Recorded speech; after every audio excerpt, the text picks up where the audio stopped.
So nice you get to hear it twice. Okay. The Word of God, Psalm 126. When the Lord restored the fortunes of Zion, we were like those who dream. Then our mouth was filled with laughter, and our tongue with shouts of joy. Then it was said among the nations, the Lord has done great things for them. The Lord has done great things for us, and we rejoiced. Restore our fortunes, O Lord, like the watercourses in the Negeb. May those who sow in tears reap with shouts of joy. Those who go out weeping, bearing the seed for sowing, shall come home with shouts of joy, carrying their sheaves. When the Lord restored the fortunes of Zion, we were like those who dream. There's a kind of joy that runs so deep, so surprising, it doesn't feel real at first. A joy that catches you off guard, so full of grace, it stirs something ancient in you. A joy that catches you off guard, so full of grace, it stirs something ancient in you. The people in this psalm had been through exile. They'd lost everything. And then restoration, freedom, a homecoming. And their hearts couldn't fully take it in. We were like those who dream. But not the kind of dream you forget when you wake up. This is the kind of dream that wakes you up. The kind of soul dreaming that stirs something sacred and deeply remembered. The kind of dreaming that happens when sorrow gives way to joy. When something in us recognizes the holy and we remember who we are and who God has always been. Michael Meade, a storyteller and teacher of myth and soul, once said, "The soul has a secret connection to the dream life." He believes that each person carries a dream inside them, a seed of meaning planted by the soul itself, which of course is another way of saying a seed of meaning planted by God. Not a goal or to-do list, but a quiet, sacred longing planted by something deeper. Not something we chase, but something we return to.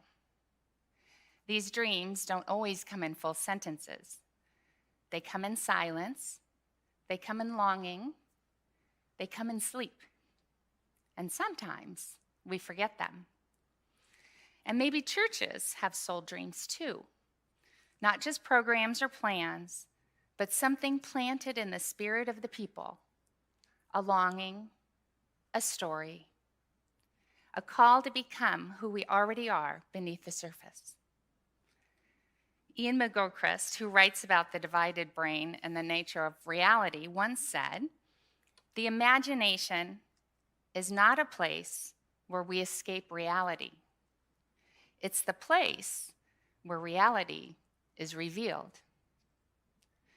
This is exactly what the psalmist is doing here, dreaming, imagining, revealing a deeper truth, one that is more real than despair, more lasting than exile, the truth that God restores, that what we plant in sorrow can still bloom in joy, that what is buried is not forgotten. And that's what God's dreams are like, not goals, not ambitions, but remembrances. They are not born of striving, they are born of truth.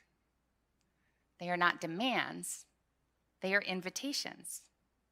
They wait for us to be ready. There's a difference between a want and a dream. Wants are urgent, reactive. Dreams are rooted. Wants shift with the wind. Dreams remain. They don't shout, they wait. They don't push, they unfold. They are imaginative. Imagination in this sense isn't fantasy. It's not distraction. It's a form of deep perception.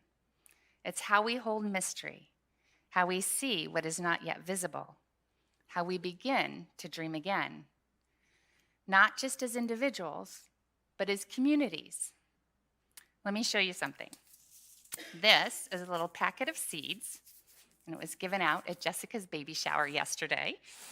And nothing much to look at if we opened it, just tiny dry bits that rattle around.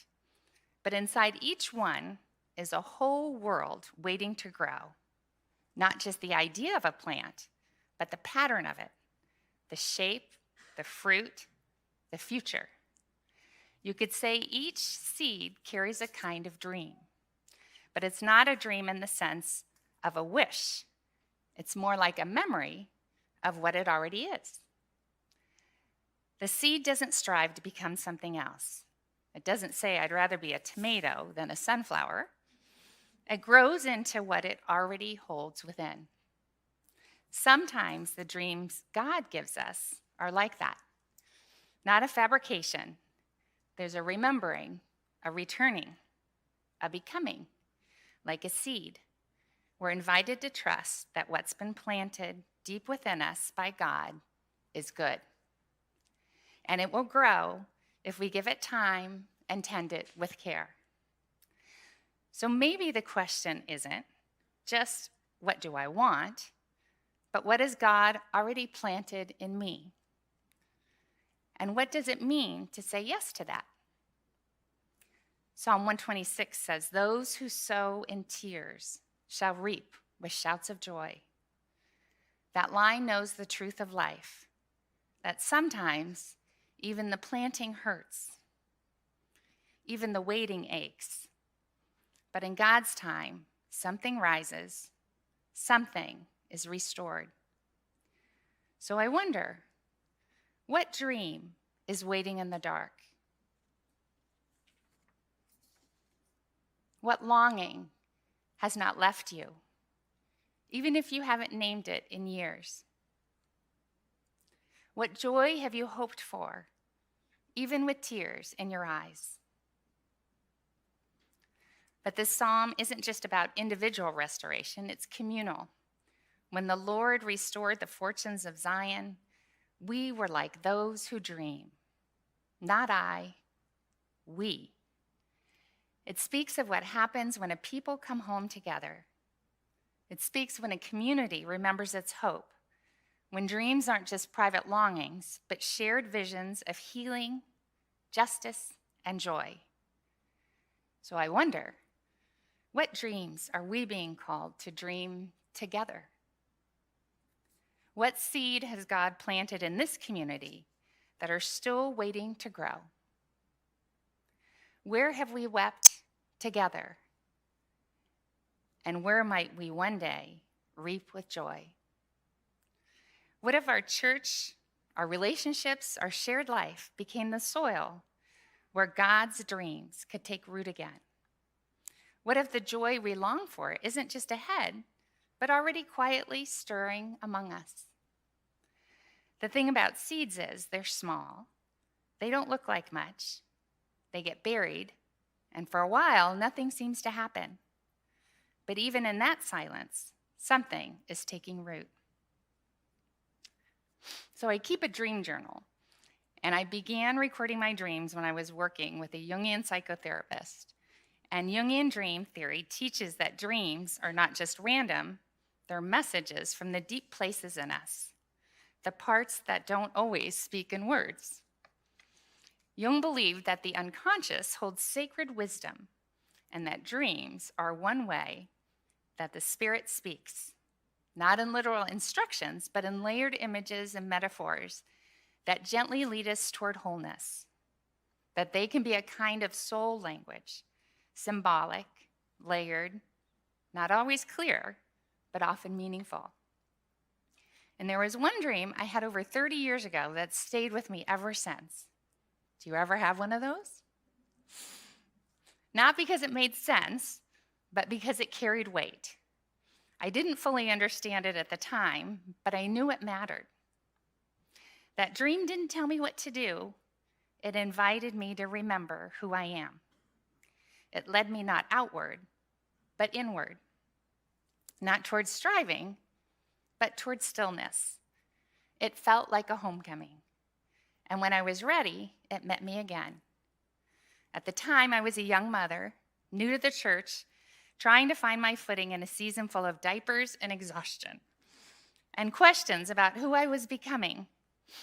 In the dream, I was supposed to give a sermon, which, for the record, was nothing I ever wanted or intended to do. It was not a goal by any stretch of the imagination. It wasn't on my radar, and frankly, felt like more of a nightmare. And there I was in the dream, trying to get up to the pulpit to speak, and I couldn't. My husband needed something at the front doors. My kids kept pulling at me. I'd take a few steps toward the pulpit, and something would call me back. I never made it. But at one point, I looked down at the bulletin at the title of the sermon I was supposed to give, and it said, "Living Life on Purpose." And the words "on purpose" were in italics. And this is way before purpose-driven life, and all I could think of is fighting with my sister. You did that on purpose. But even in the dream, that hit me. That was the message. It wasn't about preaching. It was about presence. It was about how I was being called to live, not on autopilot, not just surviving the next task, but in living on purpose, one day at a time. It was about being intentional with my life, my faith, my time, about showing up on purpose, even when I didn't feel ready. And over the years, I've reflected on that dream often, not because I felt like I had something to do with it, but because it gave me something to live into. And it's fun that somehow all these years later, my children are grown, and here I am giving a sermon. So, not because I chased it, not because I wanted it, and certainly not because it feels easy. The truth is, it scares me every time I'm up here. Someone asked me how I am, if I was nervous. I said, of course, every single time. So I never feel totally ready, and I never feel totally confident, but I've learned to show up anyway, because something in me has been shaped by that dream, not as a destination, but as a direction. That phrase, living life on purpose, has stayed with me, and trying to live that way, one day at a time, has shaped me deeply. It's been a gift, one that has carried me through a lot of joy and a lot of hardship along the way. I don't know what's next. This may be the last time I preach here, but this has been a meaningful and surprising season at Community Church, and I'm so grateful for all I've learned and for all the ways I've grown. That old dream wasn't about this moment. It was about how to move through any moment with intention, with presence, with trust. And when the time was right, it met me again and again. And maybe, just maybe, this is what it means for a dream to remember us, not to push us somewhere we're not ready to go, but to meet us quietly and to help us remember who we are becoming. We live in a world that values movement, that rewards speed and production. But the soul doesn't grow in haste. It grows in stillness, in pauses, in ordinary spaces. Sometimes we're so busy chasing what we want, we forget to pause long enough to hear what God has already planted in us and each other. Some dreams aren't meant to be chased. They're meant to be received, remembered, grown slowly in silence and in hope. So that's what this bench is for. That is what this season of Lent is for. Not just to rest, but to remember, to return to something deep inside of us that often gets buried underneath our schedules, our responsibilities, our striving.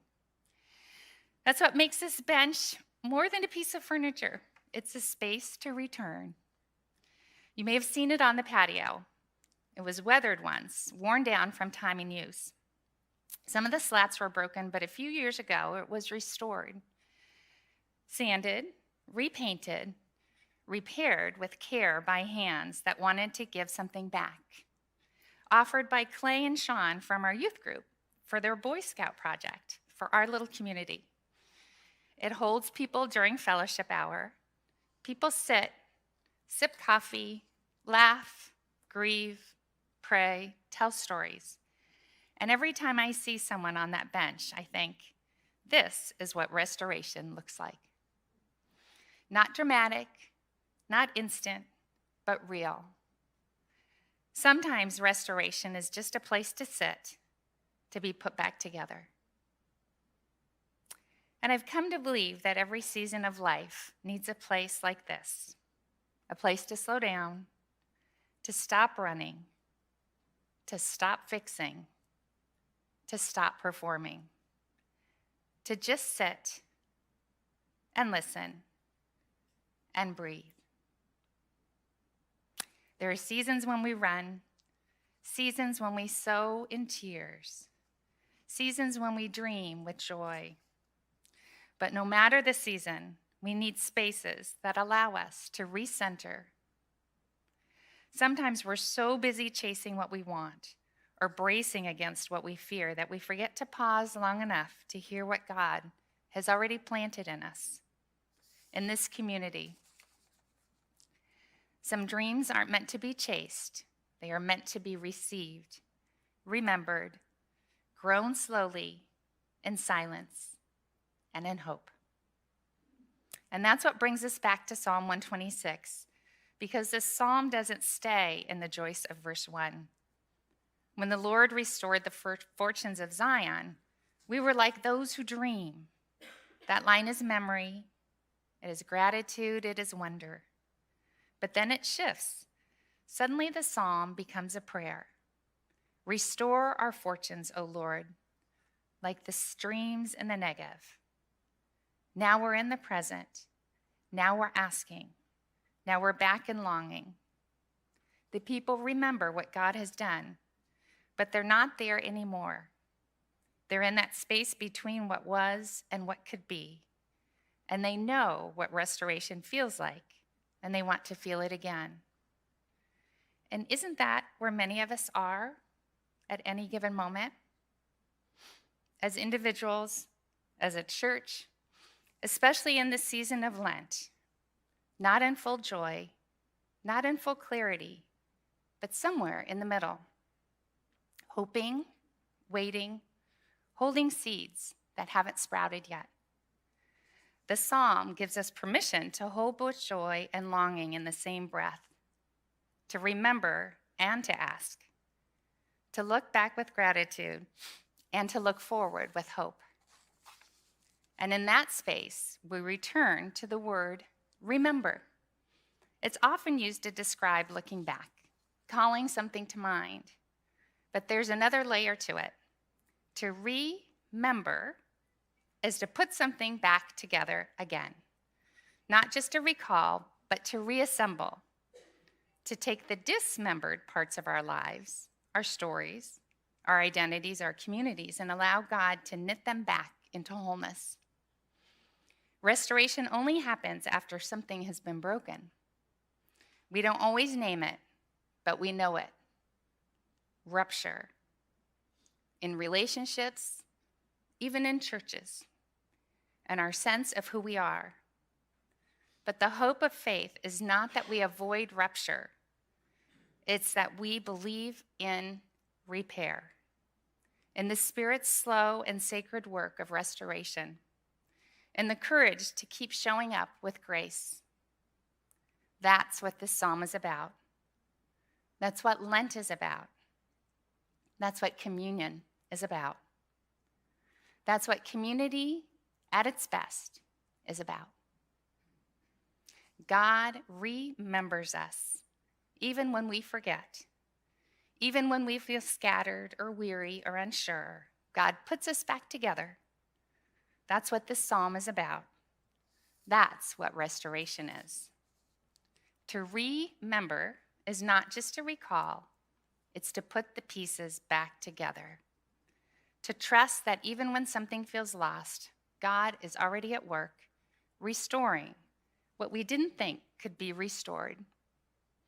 And when a community chooses to live into that, that's a kind of dreaming too. Some dreams linger long after the loss that gave them shape. They stay with us, not as a bright plan or clear, clean goals, but as quiet threads woven through grief. Sometimes we don't even know we're still holding them until something stirs and we realize we never fully let them go. That's the strange thing about loss. It doesn't always erase the dream. Sometimes it reshapes it, softens it, roots it deeper. Restoration, when it comes, often doesn't look like triumph.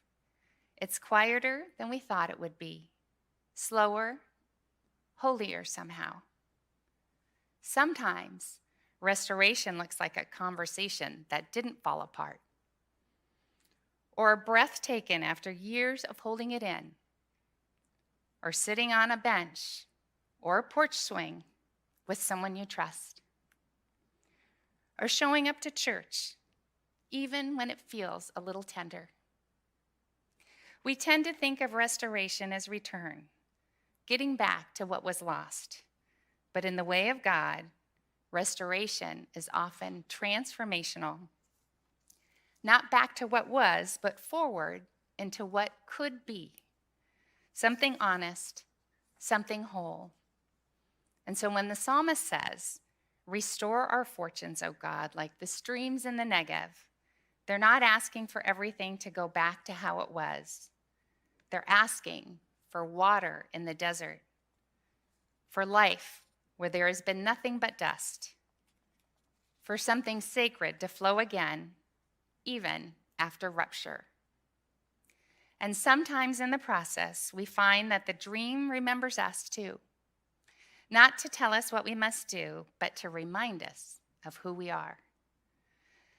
That's how I think about that old dream now. Not as a directive or a sign that I was meant to preach, but as a quiet invitation to live on purpose, to return again and again to what matters most. I am truly grateful for this strange and beautiful season at Community Church. Grateful for the people I've met, for what I've learned, for the ways I've grown, for how God has used even the in-between places, the uncertain seasons to shape me. I don't really know what's next, but I do know this: showing up one day at a time, living on purpose with intention and grace has been one of the quiet gifts of my life. And this bench, this church, this dream, they've all been part of that gift. So if you find yourself in a space of waiting, of not knowing, or hoping for something more, this is your invitation. Walk to the bench, sit slowly, let yourself be still. Let yourself remember what God has already planted in you. Not something you have to strive for, but something you've been carrying all along. Because even if you've forgotten it, the dream hasn't forgotten you. And maybe a dream isn't just something we carry. Maybe a dream is something God carries, something God remembers about us. Not the image we try to hold together, not the roles we perform, but the truest version of who we are, our soul's shape, our purpose, our calling. So when we read, "We were like those who dream," maybe it's not about wishful thinking. Maybe it's about being remembered, gathered up again by God, put back together by the one who never forgot us. Because even if we forget the dream, God doesn't. Even if we drift from it, God doesn't. Even if we can't see what's next, God still knows who we are becoming. Those who sow with tears will reap with songs of joy. Those who go out weeping, carrying seeds to sow, will return with songs of joy, carrying sheaves with them. We hold the seed, we sit on the bench, we remember, and we trust the promise that joy will come again. Amen.